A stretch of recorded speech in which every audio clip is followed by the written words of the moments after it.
لوگ کہتے ہیں کہ اللہ کے ولی کے پاس سب سے بڑی طاقت کیا ہوتی ہے؟ کچھ لوگ کہتے ہیں جو کہتا ہے وہ ہو جاتا ہے، یہ بڑی طاقت ہے۔ کچھ لوگ کہتے ہیں کہ اللہ تبارک و تعالیٰ کا ولی دنیا سے کٹا ہوتا ہے، یہ اس کی بڑی طاقت ہے۔ میں آپ کو درجنوں صوفیاء کی اور سینکڑوں اولیاء اللہ کے اقوال کا اگر ایک جملے میں نچوڑ عرض کروں تو اللہ کا ولی وہ ہوتا ہے جو وسوسوں سے دور ہو کے یقین کامل کی دولت پا چکا ہوتا ہے، وسوسوں سے بچ جاتا ہے، اس کا یقین تیقن مضبوط ہوتا ہے۔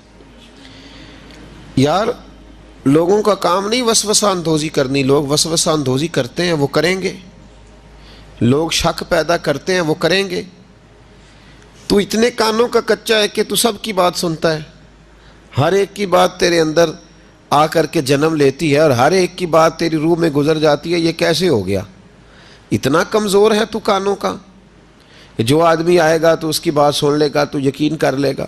لوگ کہتے ہیں جی مجھے فلاں نے کہا تھا، اور یہ سارا معاملہ ہم نے ایمان، تیقن، یقین، صحبت کے بارے میں گڑبڑ کر لیا، ورنہ اپنی دنیا کے معاملے میں تو ہم آج بھی بڑے حساس ہیں۔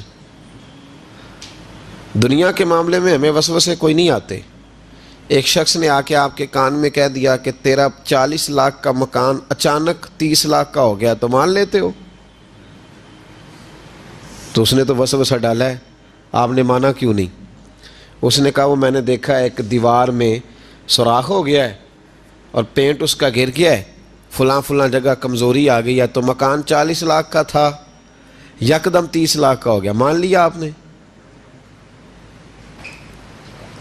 آپ نے نہیں مانا، آپ نے تو اس کے ساتھ بحث بھی کی، آپ نے تو تکرار بھی کی، اس کو ڈانٹا بھی اور اس کو یہ بھی کہا کہ تو میرا دشمن ہے، تو نے میری اتنی قیمتی چیز کو اتنی نکمی کہہ دیا۔ اور جو تیرے کونے میں آ کے کہہ گیا کہ فلاں اللہ کا ولی، دیکھو جی اب تو کوئی اللہ کا ولی نہیں رہا، فلانا بھی دکاندار ہے، فلانا بھی، اور تو نے فٹافٹ مان لیا ہے۔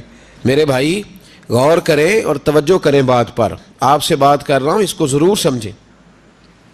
ہمارا یہ کس طرح کا ماحول ہے کہ دنیا کے معاملے میں کوئی شخص شک کا شکار نہیں۔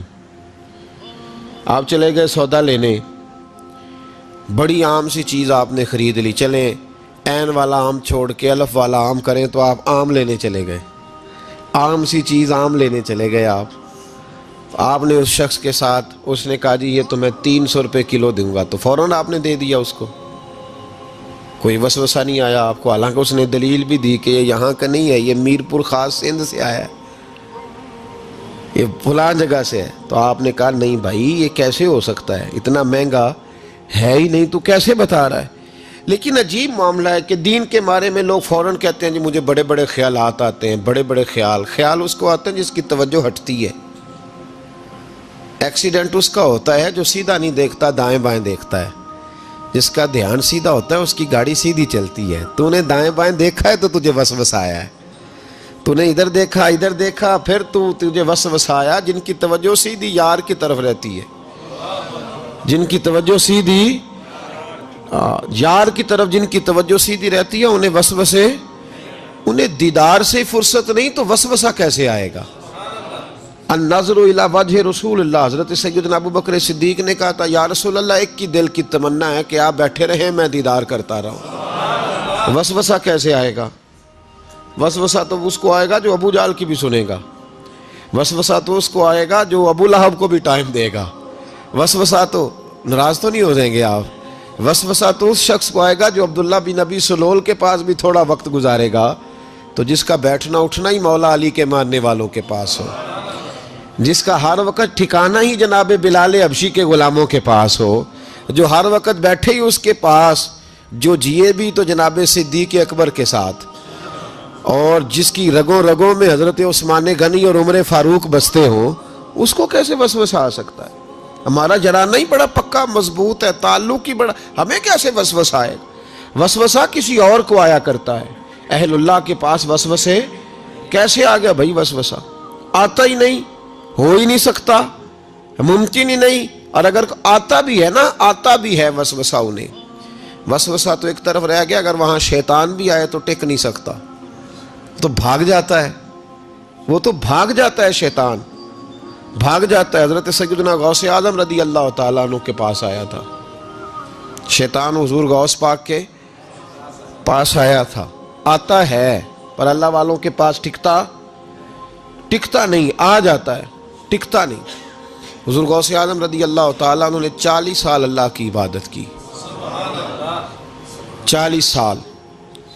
یہاں بھی لوگ بڑے پریشان ہو جاتے ہیں، کیسے جی کیسے کر لی؟ تو میں نے کہا قرآن پڑھو، والذین یبیتون لربہم سجدا وقیاما، وہ راتیں گزار دیتے ہیں اپنے رب کے لیے سجدہ کرتے اور قیام کرتے۔ تو یہ قرآن کی نص نے جب بیان کر دیا تجھے کیسے شک ہو گیا؟ یہ قرآن کی نص بیان کر رہی ہے کہ اللہ کے کچھ بندے راتیں سجدے اور قیام میں گزار دیتے۔ حضور غوث اعظم نے 40 سال عشاء کے وضو سے فجر کی نماز ادا فرمائی۔ تو ایک دن آسمان پہ نا ایک چھوٹا سا بادل کا ٹکڑا آیا، معاذ اللہ ثم معاذ اللہ۔ وہ کہنے لگا عبد القادر میں تیرا رب ہوں۔ اس کے اندر سے آواز آئی میں تیرا رب ہوں، تو نے بڑی عبادت کر لی، اب تو بے شک پڑھ بے شک نہ پڑھ۔ کئی ملنگوں کو معاف نہیں ہو گئی معاذ اللہ کہ بے شک پڑھ بے شک نہ پڑھ، عام اجازت ہے۔ تو حضور غوث اعظم رضی اللہ تعالیٰ عنہ فرمانے لگے اعوذ باللہ من الشیطان الرجیم۔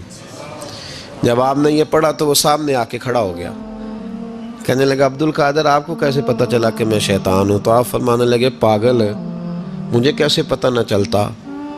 جس رب نے اپنے پیارے حبیب علیہ السلام کو نماز معاف نہیں کی، اس نے عبد القادر کو کیسے معاف کر دی؟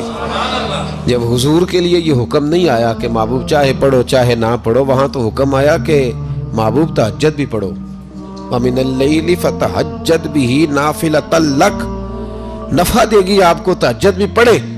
تو ان کے لیے جب یہ حکم نہیں تو میرے لیے کیسے آ گیا؟ اب شیطان تھا نا، تو اس نے پھر ایک اور چال چلی، یہ باز نہیں آتا، ہم باز آ جاتے ہیں کئی دفعہ، اس کے پیچھے پیچھے چلنے لگ جاتے ہیں، لڑ کے تھک جاتے ہیں، وہ نہیں تھکتا، وہ نئی سے نئی چال، نئی سے نئی چال، اس کا نیا سے نیا روپ، من الجنت والناس، جنوں میں سے بھی اور اس کے نئے سے نئے روپ ہوتے ہیں۔ اس نے ایک نیا روپ دھار لیا، کہنے لگا عبد القادر 300 ولی میں نے اسی طرح گمراہ کیے، آپ چونکہ عالم تھے تو آپ کے علم نے آپ کو بچا لیا۔ تو غوث اعظم فرمانے لگے نئے روپ سے آئے ہو؟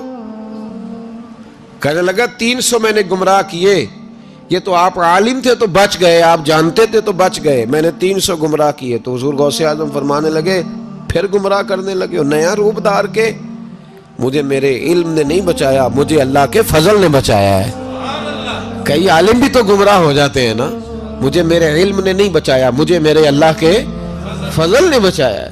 میرے بھائی، میرے عزیز طریقت کے مسافروں، یاد رکھو، سمجھ لو اس بات کو کہ وسوسہ آتا ہے۔ وسوسہ، 2 قسم کے مہمان آتے ہیں، 2 قسم کے مہمان۔ ایک مہمان وہ آتا ہے جو آتا ہے تو بندہ توجہ نہیں کرتا، وہ خود کہتا ہے اس نے نہیں میری طرف توجہ کی، وہ مہمان چلا جاتا ہے، پتہ نا آپ کو۔ اور جس کو بندہ اٹھ کے سینے سے لگائے اور اس کے ساتھ گفتگو شروع کر دے، وہ مہمان جاتا ہے؟ وہ تو بیٹھا رہتا ہے، وہ تو نہیں جاتا۔ تو وسوسہ آتا ہے، جو تو توجہ نہ کرے اس کا چلا جاتا ہے، اور جو سینے سے لگا لے، سوچنے لگ جائے، غور کرنے لگ جائے، اس کا وسوسہ بیٹھ جاتا ہے، اسی کے پاس رہتا ہے، دوستانہ کر لیتا ہے، کئی دفعہ تو بالکل مکان ہی ساتھ بنا لیتا ہے، ہر وقت کوئی نہ کوئی بات کان میں، ہر وقت کوئی نہ کوئی بات کان میں۔ کیوں وسوسہ آتا ہے؟ تجھے کیسے آ گیا؟ جس کا یقین کامل ہو اسے وسوسہ کیسے آئے؟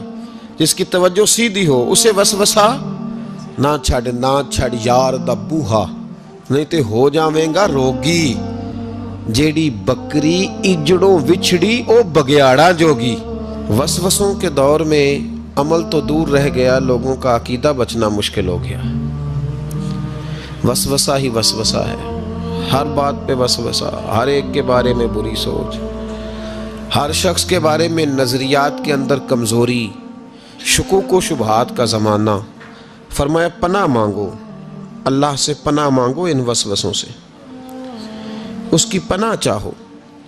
میرے دوستو، شکوک و شبہات اتنے زیادہ ہوتے چلے جا رہے ہیں، آدمی شک سے باہر نکلے گا تو عبادت کرے گا، شک سے باہر نکلے گا تو در مصطفیٰ علیہ السلام کی غلامی کرے گا، وہ شک سے باہر نکلے گا تو کسی اللہ کے ولی سے اس کی نسبت مضبوط ہوگی۔ اور اگر شک ہی شک ہو،